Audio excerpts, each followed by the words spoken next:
My husband cheated on me and tried to leave me with nothing. Heartbroken, I was about to jump into the river when the baby in my belly suddenly spoke. Mom, don't do it. I've been reborn. In my past life, my scumbag father kicked us out for his mistress and then won an $11 million lottery. I was even more desperate and about to let go when the voice spoke again. I know the winning lottery numbers. We can take them. Please don't die. More importantly, my scumbag father's hidden money is in the bedroom ceiling. Take it first, then divorce him. My legs stopped shaking and I finally calmed down. When I got home, I borrowed a ladder and started tearing open the ceiling. Since I had run back in tears, the housekeeper didn't dare stop me. I locked the bedroom door, set up the ladder, and took off my shoes. I glanced at my slightly rounded belly. Son, are you sure it's here? Your dad will be back soon. If we tear down the wrong spot, we'll lose our chance. A childish yet cocky voice came from my belly. Mom, trust me. In my past life, that scumbag dad hid his gold bars here. Third panel from the left. Push hard. I took a deep breath and climbed the ladder. My hands were shaking. Not from fear, but from excitement. Scott froze all my cards to force me into a divorce. He called it letting me calm down, but in truth, he was cutting off my money to make me submit. He wanted me to leave with nothing. Dream on. I shoved the patterned ceiling panel open. Dust fell and blurred my vision, but I didn't wipe my eyes. I had already touched the heavy black cloth bag. It was so heavy that I nearly fell off the ladder while pulling it out.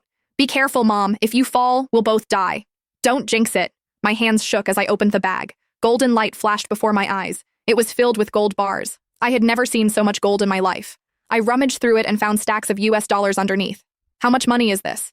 About $5 million. That scumbag dad secretly siphoned it from the company behind his partner's backs. It was meant as startup money for him and his mistress to enjoy life overseas. In your past life, you jumped into the river and let them get away. They used this money to go abroad, get credentials, and return as famous entrepreneurs, completely forgetting you. Hearing this, my anger exploded. Scott, you bastard! I built everything with you from nothing, and now that you were rich, you cheated on me, hid money from me, and even tried to drive me to death?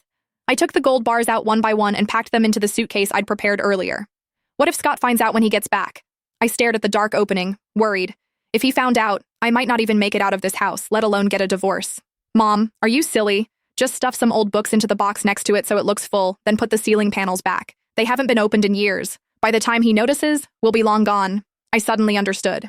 I grabbed a few of Scott's showpiece books from the top shelf, stuffed them into the black bag, and put it back in the ceiling. Then I carefully secured the panels. I even wiped away the fingerprints on the edges. Then I sat on the floor, my heart pounding. Even jumping into the river hadn't been this thrilling. Just then, the door opened downstairs. Scott's impatient voice followed. Tara, did that crazy woman come back?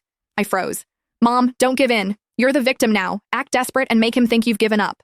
I kicked the suitcase of gold bars deep under the bed, then messed up my hair and sat on the edge. I forced myself to calm down and tears immediately welled up.